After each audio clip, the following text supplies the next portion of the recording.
Hi, my name is Steve Smith, and I've put together a report for you regarding carbon monoxide, which is the silent killer of the UK. The BBC states that our children are suffocating. In the UK, more children suffer respiratory conditions than anywhere else in Europe. UNICEF is calling the present situation a public health emergency. They claim that 71% of the UK towns and cities have children breathing unsafe levels of air pollution. 1 in 3 babies are in those areas.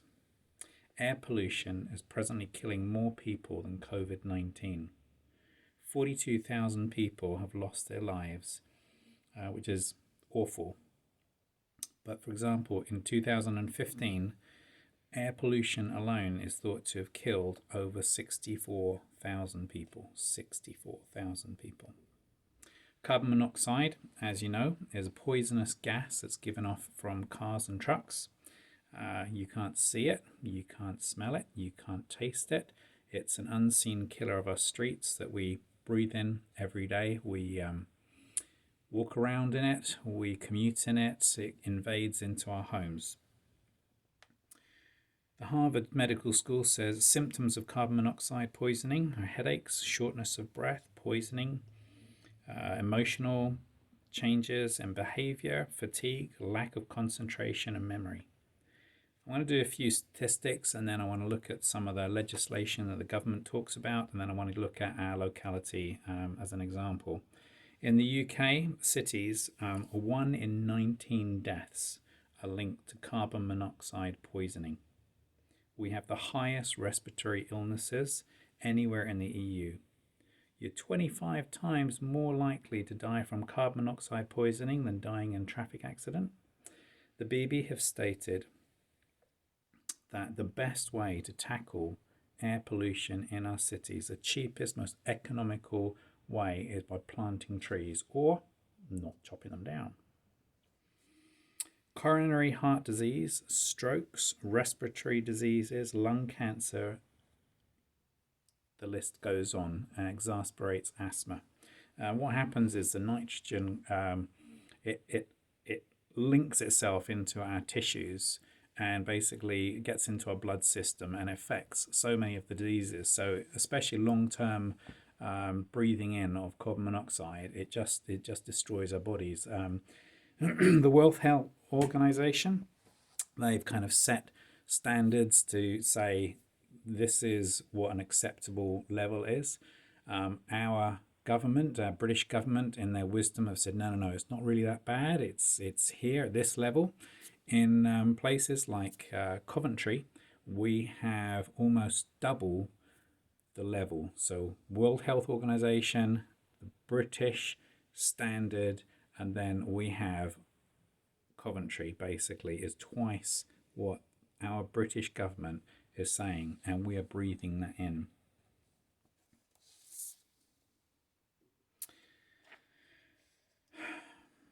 Carbon monoxide levels. Are they high enough to kill a person in the open air? The answer is yes. So this is a tragic story of a taxi driver who drove into the woods, and he wrote a note and basically lied down the back of his car and breathed in the carbon monoxide and died. He was found by police. They found a note saying, "Don't blame anybody, I'm just alone." But the horrible thing is that he died from what we're actually breathing in every day. They did a toxicology report, and it came out that he died from carbon monoxide poisoning. So that was in an open woodland area. And here we live in a city where we have cars constantly going backwards and forwards. Now you kind of think about it, you kind of think, well, hang on, Steve, we all got to drive around. Basically, I am as guilty as anybody. I just get on with life. I'm just a builder in Coventry. I only came across all this information when a developer recently are putting forward a a development for over 200 houses on a large green area out the back of our houses. I started doing some research and found all this information. Can we do anything about it though? That is the question. And yes, the most effective, cost-effective way of helping our cities breathe is by green areas within the boundaries of the city. Coventry Council has said that they are going to remove a lot of the green areas because they have plans as the population increases, they're going to get rid of them. But this actually doesn't follow government legislation. In the Department of Environment, they've done a report basically outlining the goals, and it's to improve air quality in the UK, tackling nitrogen dioxide in our cities. The UK government, I'm just going to read a few quotes from this. I know it's a little bit long, bear with me, okay? The UK government is committed to building a stronger economy and a fair society. Cleaner, healthier environment benefits people and the economy. Clean air is, well, not that important. No, it's essential. Clean air is essential for making sure the United Kingdom is a healthy and prosperous country. Poor air quality is the largest environmental risk to public health in the UK. So this is the government. This is the government saying this. It is the largest environmental risk to our health. That is why the UK has adopted tougher, legally binding, get that? Legally binding ceilings for emissions. Remember what I said? Coventry has had almost double what the government guidelines have said. And those guidelines from the UK are less than the WHO. So there's a legally binding ceiling for emissions of air pollutants for 2020. The most immediate air quality challenge is tackling the problem of nitrogen dioxide concentration around roads. Get this, the only statutory air quality obligation that the UK is currently failing to meet. I would have thought that in cities it is the main one, because I know that carbon monoxide can come from a number of other sources, but within cities like Coventry we don't have huge factories, it is actually us breathing in this stuff. It kills.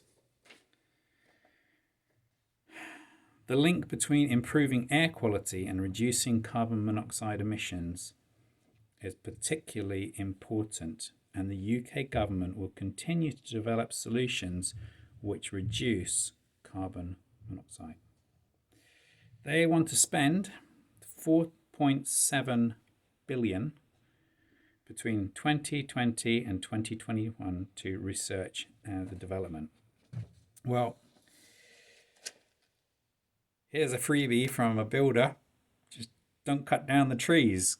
It just really makes sense. For example, at the back here, we have a couple of hundred trees. I don't know if you can kind of see this, but basically you can see that there is a development proposed for here. 200 plus houses and flats, which will destroy a green area. I mean, they say they're kind of normal kind of thing. They're going to beautifully landscape it and all that kind of stuff. But in actual fact, it's going to put about 500 cars into the area. And as soon as, if that is approved, the emissions will go higher in all the area. 5 schools in this area, kids walking to school, they're breathing all of that in. And our levels will go higher. So legally binding, they're committed to it, but they're saying, no, it's okay. Shh, nobody knows. The public? No, I shouldn't say that. This is presently how it is. You can kind of see there's over 100 trees. These are Lombardy poplar trees. They have a preservation order on them. We have muntjac deer and other animals over there. It's quite a unique wildlife place. So The point that I'm making, just in case you're not getting it clear, is if the council turns down a development within the city boundaries, the traffic that basically is caused from that development will, if it's approved, it will increase the levels. If that same development is planned for on the outskirts of the city, instantly the levels will they will actually be dissipated, because if I go to Birmingham, for example, from here, I'm going to go through the Holyhead Road, which is where there's pollution all the way along there. But if I'm driving from outskirts of city, I'll actually go around it, and it forces the traffic to actually go in other directions. It also stops, if that development is continued, then approved, it actually, rather than a green area bringing oxygen into the city, we actually reverse it, and we're actually putting nitrogen dioxide. So, in short, we need to ensure that the councils, the local councils in the UK, follow the legislation and the goals of the central government and the Environmental Agency.